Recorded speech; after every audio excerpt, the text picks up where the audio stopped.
சொல்லுமா, என்னம்மா ஃபோன் போட்டிருந்த? என்னம்மா எத்தனை தடவை கூப்பிடுறது எடுக்கவே இல்லை, என்ன பண்ணிட்டு இருக்க?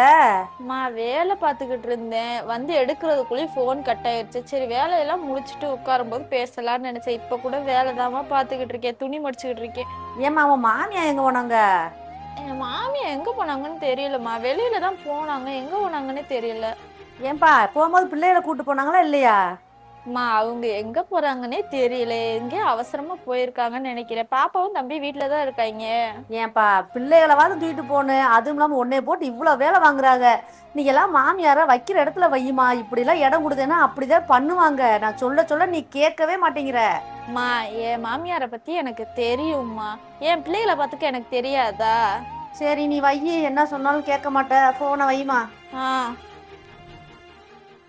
அத்தை, ஏன்ட்ட இப்படி வர்றீங்க? உடம்பு எதுவும் சரியில்லையா? அதெல்லாம் ஒண்ணும் இல்லம்மா, ஒவ்வொரு வீட்லயும் நடக்கிறத பார்த்தா பயமா இருக்கு. அததான் யோசனை பண்ணிட்டே வந்துட்டு இருந்தேன். அப்படி என்னத்த நடந்துச்சு?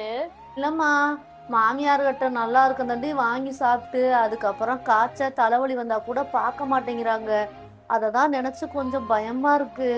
அத்தை, அடுத்த வீட்டுல நடக்கிறத வச்செல்லாம் பயப்படாதீங்க அத்தை. நான் உங்களை உண்மையிலே அப்படிலாம் நடத்தவே மாட்டேன். நீங்க என்னை மக மாதிரி பாக்குறீங்க, நான் உங்களை அம்மா மாதிரி தான் பாத்துக்குவேன். எனக்கு தெரியுமா, நீ என் பொண்ணுதான் அப்படின்னு.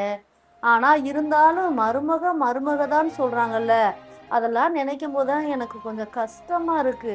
அத்தை, இனிமேல் என்னை மருமகளா நினைக்காதீங்க, உங்க மகளா நினைச்சுக்கோங்க. அப்பதான் உங்க மனசுல எதுவுமே தோணாது. சரிம்மா.